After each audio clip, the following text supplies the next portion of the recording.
vamos discutir as metas. Quais são os nossos alvos terapêuticos para todas aquelas categorias de risco cardiovascular. Risco baixo, intermediário, alto, muito alto e risco extremo, que é a nova categoria como nós já discutimos anteriormente.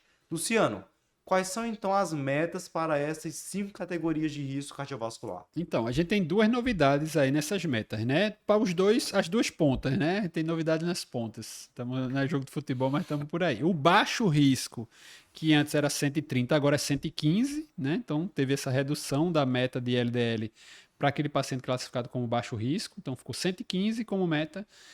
E aquele paciente que é classificado como risco extremo, a própria categoria já é uma novidade, né? Tem essa meta abaixo de 40 para LDL. A meta primária de tratamento é o colesterol LDL. A gente tem uma meta de redução, que aí entra aquele ponto de corte, né? Do baixo risco, redução até 30%, risco intermediário de 30% a 50% de redução, alto risco em diante, reduzir mais de 50% do colesterol LDL. E veja que aí voltaram para as metas absolutas por causa desses riscos muito alto e extremo, né? Porque senão todo mundo era baixar mais do que 50% e pronto, né? Não tem outra evidência além disso. Aí a gente tem em números absolutos 115, como a gente já colocou, 100 para o intermediário, 70 para o alto risco, 50 para o muito alto risco e 40 para o risco extremo do colesterol LDL, tá? Além dessa meta primária, a gente teria pela diretriz uma chamada meta coprimária, seria uma meta ali paralela. Essa meta coprimária é a meta do colesterol não HDL, que é só você pegar o colesterol total e subtrair o HDL, tá? Então, para eu saber a meta do colesterol não HDL, é só eu somar 30 na meta do LDL. Então, se era 115, vira 145, se era 100, vira 130, 70 vira 100, 50 vira 80 e o 40 vira 70. De onde vem esse 30? Daquela fórmula de Friedwald, a gente tinha o triglicerídeo sobre 5 como um dos fatores, né? O triglicerídeo é 150, 150 por 5, 30. Então, esse é o 30 vem daí, tá? Porque quando você botar no papel, é difícil falar isso, né? Mas quando botar no papel, a gente vê que é isso aí. Então é só somar 30 na meta do LDL que você vai ter a meta do não HDL.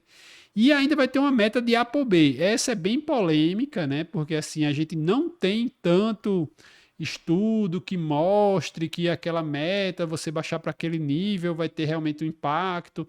Então essas metas são um pouquinho controversas, tá? E a ApoB é como se ela tivesse uma distribuição um pouquinho mais aberto em relação ao LDL, tá? Então, assim, as variações menores dá mais diferença. Para quem quiser decorar, né? Aí vai entrar. O 70 é o mesmo para os dois, tá? Então, o alto risco, a meta de LDL seria abaixo de 70, a meta de ApoB seria abaixo de 70 também. Eu acho que é o ponto de corte mais fácil de decorar. Tá? O muito alto, esse 70 do ApoB vira 55 e o muito extremo vira 45. Então são variações diferentes. Para cima varia de 20 em 20 para cada 30 do LDL. Né? Mas assim, não dá para. Tem que pegar a tabelinha e olhar. É 110, 90, 70. Eu já sei porque eu já olhei algumas vezes, mas assim, para você que está escutando, eu acho que é mais recomendado se você precisar chegar a usar ApoB. Porque a gente lembra, quem já assistiu o podcast anterior, naquele paciente tem hipertrigliceridemia, você poderia usar o não HDL, até mais fácil, mas se você tiver acesso a dosar, pode usar a ApoB, que aí seria uma correlação melhor, tá? Mas a ApoB teria essas situações e a gente também não tem, assim, tanto dado na literatura de colocar como meta terapêutica como a gente tem com o LDL, né? O LDL está bem mais substanciado, que já é bem mais estudado, né?